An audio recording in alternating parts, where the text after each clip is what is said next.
ಎಲ್ಲರಿಗೂ ನಮಸ್ಕಾರ. ನೀವು ನೋಡ್ತಾ ಇದ್ದೀರಾ ಹರ್ಷಹಳ್ಳಿ ಲೈಫ್ ಕನ್ನಡ ಯೂಟ್ಯೂಬ್ ಚಾನಲ್. ನಾನಿವತ್ತು ಮಜ್ಜಿಗೆ ಮೆಣಸಿನ್ಕಾಯಿನ ಮಾಡೋದು ಹೆಂಗೆ ಅಂತ ತೋರಿಸ್ತಾ ಇದ್ದೀನಿ. ಇದನ್ನು ಮಾಡೋದು ಹೆಂಗೆ ಅಂತ ನೋಡೋಣ ಬನ್ನಿ. ನಾನಿಲ್ಲಿ ಮಜ್ಜಿಗೆ ಮೆಣಸಿನ್ಕಾಯಿ ಮಾಡೋಕ್ಕೆ ಅರ್ಧ kg ಮೆಣಸಿನ್ಕಾಯಿ ತಗೊಂಡಿದ್ದೀನಿ. ಇವು ಮೆಣಸಿನ್ಕಾಯಿ, ಈ ಮಜ್ಜಿಗೆ ಮೆಣಸಿನ್ಕಾಯಿ ಮಾಡೋಕ್ಕೆ ಮೆಣಸಿನ್ಕಾಯಿ ಖಾರ ಇರಬಾರ್ದು. ಅದಕ್ಕೆ ನೋಡ್ಕೊಂಡು ಖಾರ ಇಲ್ದಲೇ ಇರೋ ಮೆಣಸಿನ್ಕಾಯಿನ ಆರಿಸ್ಕೊಂಡು ತಗೋಬೇಕು. ನನಗೆ ಯಾಕೋ ಇವು ಖಾರ ಅನ್ನಿಸ್ತು, ಅದಕ್ಕೋಸ್ಕರ ಜಾಸ್ತಿ ತರಲಿಲ್ಲ. ನಾನು ಅರ್ಧ kg ತಂದೆ. ನೋಡಿ, ಇದು ಮಜ್ಜಿಗೆ ಸ್ವಲ್ಪ ಹುಳಿ ಮಜ್ಜಿಗೆ. ಒಂದು 2 ಲೀಟ್ರ್ ಮಜ್ಜಿಗೆ ತಗೊಂಡಿದ್ದೀನಿ. ಅದಕ್ಕೆ ಉಪ್ಪು ನಾನು ಇಷ್ಟೇ ಹಾಕೋದು. ಮಜ್ಜಿಗೆಗೆ ಉಪ್ಪು ಹಾಕ್ಬಿಟ್ಟು ಮೆಣಸಿನ್ಕಾಯಿನ ಕುಯ್ದುಬಿಟ್ಟು ಮಜ್ಜಿಗೆ ಒಳಗೆ ಹಾಕ್ತೀನಿ. ಇದರಲ್ಲಿ ಒಂದು 2-3 ಥರ ಮಾಡ್ತಾರೆ. ನಾನಿಲ್ಲಿ ಮಧ್ಯೆ ಮೆಣಸಿನ್ಕಾಯಿ ಕುಯ್ಯೋಕ್ಕೆ ಬ್ಲೇಡ್ ತಗೊಂಡಿದ್ದೀನಿ. ಬ್ಲೇಡು ಅಂದರೆ ಯೂಸ್ ಮಾಡಿರೋ ಬ್ಲೇಡ್ ತಗೋಬಾರ್ದು, ಹೊಸ ಬ್ಲೇಡ್ ತಗೋಬೇಕು. ಅದನ್ನು ಒಂದು ಬ್ಲೇಡಲ್ಲಿ ಅರ್ಧ ಮಾಡಿಬಿಟ್ಟು ಅರ್ಧ ಭಾಗದಲ್ಲಿ ಕುಯ್ಯಬೇಕು. ಬ್ಲೇಡಲ್ಲಿ, ಚಾಕಲ್ಲಿ ಮತ್ತು ಕುಡ್ಲಲ್ಲಿ, ಇಳಿಗೆ ಮಣ್ಣಲ್ಲಿ ಎಲ್ಲ ಕುಯ್ದರೆ ಅಷ್ಟು ಚೆನ್ನಾಗಿ ಬರಲ್ಲ. ಲೇಟ್ ಆಗುತ್ತೆ, ಕೆಲಸ ಜಾಸ್ತಿ ಟೈಮ್ ಹಿಡಿಯುತ್ತೆ.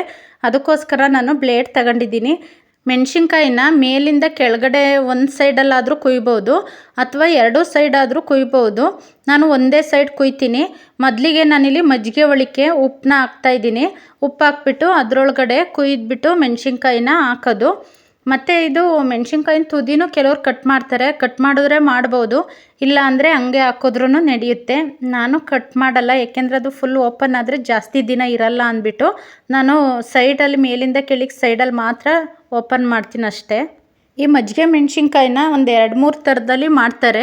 ಕೆಲವರು ಮಸಾಲ ಮಜ್ಜಿಗೆ ಥರ ಮಾಡಿಬಿಟ್ಟು ಈ ಥರ ಮೆಣಸಿನ್ಕಾಯಿ ಕುಯ್ದುಬಿಟ್ಟು ಹಾಕಿ ಮಜ್ಜಿಗೆ ಮೆಣಸಿನ್ಕಾಯಿ ಮಾಡ್ತಾರೆ. ಆದರೆ ನಾನು ಮಜ್ಜಿಗೆಗೆ ಮಸಾಲ ಏನೂ ಹಾಕ್ತಾಯಿಲ್ಲ. ಏಕೆಂದರೆ ನನಗೆ ಈ ಥರನೇ ಪ್ಲೈನಾಗಿ ಇರೋದು ಇಷ್ಟ. ಈ ಥರ ಮಾಡಿದ್ರೆ ಭಾಳ ದಿನ ಇಟ್ಕೊಂಡು ತಿನ್ಬೋದು ಅಂತ ಅಷ್ಟೇ.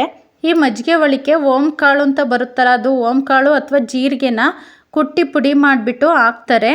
ಅದನ್ನು ಹಾಕ್ಬೋದು, ಆದರೆ ಅದು ಜಾಸ್ತಿ ಇರಲ್ಲ. ಅದು ಒಣಗಿದ ಮೇಲೆ, ಮೆಣಸಿನ್ಕಾಯಿ ಎಲ್ಲ ಫುಲ್ಲು ಒಣಗಿದ ಮೇಲೆ ಅದೆಲ್ಲ ಉದುರೋಗುತ್ತೆ ಪುಡಿ. ಅದಕ್ಕೋಸ್ಕರ ನಾನು ಆ ಥರ ಯಾವುದು ಪುಡಿ ಎಲ್ಲ ಕುಟ್ಬಿಟ್ಟು ಹಾಕ್ತಾಯಿಲ್ಲ. ಬರೀ ಮಜ್ಜಿಗೆ ಒಳಕ್ಕೆ ಉಪ್ಪು ಮಾತ್ರ ಹಾಕ್ಬಿಟ್ಟು ಈ ಥರ ಕುಯ್ದುಬಿಟ್ಟು ಹಾಕ್ತಾಯಿದ್ದೀನಿ.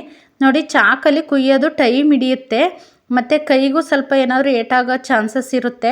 ಅದಕ್ಕೋಸ್ಕರ ಬ್ಲೇಡಲ್ಲಾದರೆ ನಿಧಾನಕ್ಕೆ ನೀಟಾಗಿ ಬೇಗನೆ ಮಾಡ್ಬೋದು, ಟೈಮ್ ಹಿಡಿಯಲ್ಲ ಬ್ಲೇಡಲ್ಲಿ. ಅದಕ್ಕೋಸ್ಕರ ನಾನು ಚಾಕ್ ಎತ್ತಿಟ್ಬಿಟ್ಟು ಬ್ಲೇಡ್ ತಗೊಂಡೆ. ನಿಮಗೆ ಯಾವ್ದು ಸುಲಭ ಅನಿಸುತ್ತೆ ಅದರಲ್ಲಿ ಈ ಥರ ಹೋಳು ಮಾಡ್ಕೋಬೋದು. ನೋಡಿ, ನನ್ನ ಮಗ ಆಟಾಡ್ತಿದ್ದವನು. ನಾನು ಇದನ್ನೆಲ್ಲ ಮಾಡೋದು ನೋಡಿ ನಾನು ಎಲ್ಪ್ ಮಾಡ್ತೀನಿ ಕಣಮ್ಮ ಅಂತ ಬಂದು ಒಂದು ಸ್ವಲ್ಪ ಕುಯ್ದ ಅಷ್ಟೇ. ಅವನಿಗೆ ಸರಿ ಕುಯ್ಯೋಕ್ಕೆ ಬರಲಿಲ್ಲ, ಎಲ್ಲ ಹೋಳು ಮಾಡಿ ಹಾಕ್ತಿದ್ದ. ಆಮೇಲೆ ಅವನನ್ನು ಎಬ್ಬಿಸಿ ಕಳಿಸಿ ನಾನು ಕುಯ್ತಾಯಿದ್ದೀನಿ. ನೋಡಿ ಇಷ್ಟೇ ಕುಯ್ಯೋದು. ಅದು ಕಾಣಿಸಲ್ಲ, ಹಸಿ ಮೆಣಸಿನ್ಕಾಯಿ ಇದ್ದಾಗ ಕಾಣಿಸಲ್ಲ. ಒಣಗಿದ ಮೇಲೆ ಅದು ಕುಯ್ದಿರೋದೆಲ್ಲ ಹೋಳು ಥರ ಆಗಿ ಮಜ್ಜಿಗೆ ಎಲ್ಲ ಹೀರ್ಕೊಂಡಿರುತ್ತೆ, ಆವಾಗ ಕಾಣಿಸುತ್ತೆ. ತುಂಬ ಖಾರ ಇರೋ ಮೆಣಸಿನ್ಕಾಯಿ ತಗೋಬೇಡ್ರಿ. ಖಾರ ಇರೋ ಮೆಣಸಿನ್ಕಾಯಿ ತಗೊಂಡ್ರೆ ಅದು ಎಣ್ಣೆಗೆ ಹಾಕಿದ್ರೂ ತಿನ್ನೋಕ್ಕಾಗಲ್ಲ, ಖಾರ ಆಗುತ್ತೆ. ಇದರಿಂದ ಗ್ಯಾಸ್ಟ್ರಿಕ್ಕು ಆಗುತ್ತೆ. ಕೆಲವರು ಇಷ್ಟಪಟ್ಟು ತಿನ್ನಲ್ಲ, ಆದರೆ ನಮ್ಮ ಮನೇಲಿ ನಾನು ಒಬ್ಬಳೇ ತಿನ್ನೋದು. ಅದಕ್ಕೋಸ್ಕರ ನಾನು ಜಾಸ್ತಿ ಮಾಡಲ್ಲ, ಸ್ವಲ್ಪನೇ ಮಾಡೋದು. ನೋಡಿ, ಎಲ್ಲ ಕುಯ್ದುಬಿಟ್ಟು ಮಜ್ಜಿಗೆಗೆ ಹಾಕಿ ಒಂದು ಓವರ್ ನೈಟ್ ನೆನೆಯೋಕ್ಕೆ ಬಿಡಬೇಕು. ಒಂದು ಸ್ವಲ್ಪ ಮಜ್ಜಿಗೆ ಮಂದ ಇರಬೇಕು, ಸ್ವಲ್ಪ ಹುಳಿ ಇರಬೇಕು, ಹಂಗಾದರೆ ಚೆನ್ನಾಗಿರುತ್ತೆ. ತೀರ ತೆಳು ಮಜ್ಜಿಗೆ ಆದರೆ ಚೆನ್ನಾಗಿರಲ್ಲ.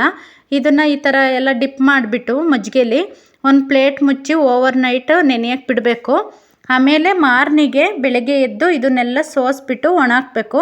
ನೋಡಿ, ಇದು ಬೆಳಗ್ಗೆ ಒಂದು ನೈಟ್ ನೆಂದಿರೋ ಮೆಣಸಿನ್ಕಾಯಿ. ಇದು ಫಸ್ಟ್ನೇ ದಿನ ಒಂದು ರಾತ್ರಿ ಇಡೀ ನೆಂದಿರೋ ಮೆಣಸಿನ್ಕಾಯಿ. ಒಂದು ರಾತ್ರಿಗೆ ಇಷ್ಟೇ ನೆನೆಯೋದು. ಅದಕ್ಕೋಸ್ಕರ ಇದನ್ನು ಒಂದು 3-4 ರಾತ್ರಿ ನೆನೆಸ್ಬೇಕು. ಬೆಳಗ್ಗೆ ಟೈಮು ಇದನ್ನೆಲ್ಲ ಬಸಿ ಹಾಕ್ಬಿಟ್ಟು ಒಣಹಾಕಬೇಕು ಬಿಸಿಲಲ್ಲಿ. ಮತ್ತು ಸಂಜೆ ಟೈಮು ಒಂದು 5:30-6 ಗಂಟೆ ಟೈಮಲ್ಲಿ ಮತ್ತೆ ಹೋಗ್ಬಿಟ್ಟು ಅದೇ ಮಜ್ಜಿಗೆ ಒಳಗಡೆ ಹಾಕಬೇಕು. ಆವಾಗ ಇದು ಎಲ್ಲ ಮಜ್ಜಿಗೆ ಎಲ್ಲ ಹೀರ್ಕೊಂಡು ಫುಲ್ಲು ಒಂಥರ ಬೆಳ್ಳಗಾಗುತ್ತೆ. ಅದು ಟೇಸ್ಟು ಒಂಥರ ಚೇಂಜ್ ಆಗಿರುತ್ತೆ. ಈ ಮಜ್ಜಿಗೆ ಮೆಣಸಿನ್ಕಾಯಿ ಮಾಡೋಕ್ಕೆ ಮಾತ್ರ 3-4 ದಿನವೂ ಚೆನ್ನಾಗಿ ಬಿಸಿಲಿರಬೇಕು. ಅದಕ್ಕೋಸ್ಕರ ಸ್ವಲ್ಪ ಬೇಸಿಗೆ ಟೈಮಲ್ಲೇ ಮಾಡ್ಕೊಳ್ಳೋದು ಒಳ್ಳೆಯದು. ನಾನು ಪ್ರತಿ ವರ್ಷ ಒಂದು ಅರ್ಧ kg ಅಷ್ಟೇ ಮಾಡ್ಕೊಳೋದು. ಈ ಮೆಣಸಿನ್ಕಾಯಿನ ಒಣಗಿಸ್ಬಿಟ್ಟು ಬಾಕ್ಸಿಗೆ ಹಾಕಿ ಇಟ್ಕೊಂಡ್ರೆ 1 ವರ್ಷದವರೆಗೂ ಕೆಡಲ್ಲ, ಚೆನ್ನಾಗಿರುತ್ತೆ. ಏನಾದರೂ ಕಾಯಿ ಬಜ್ಜಿ, ಮಜ್ಜಿಗೆ ಸಾಂಬಾರು, ಟೊಮೊಟೊ ಬಜ್ಜಿ ಈ ಥರ ಏನಾದರೂ ನಂಚ್ಕೊಳ್ಳೋಕೆ ಇಳ್ದಲೇ ಇರೋ ಸಾಂಬಾರು ಮಾಡಿದ್ರೆ ಆ ಟೈಮಲ್ಲಿ ಇವನ್ನ ಒಂದು 4-5 ಎಣ್ಣೆಗೆ ಹಾಕ್ಕೊಂಡು ನಂಚ್ಕೊಳ್ಳೋಕ್ಕೆ ತಿನ್ಬೋದು, ಚೆನ್ನಾಗಿರುತ್ತೆ.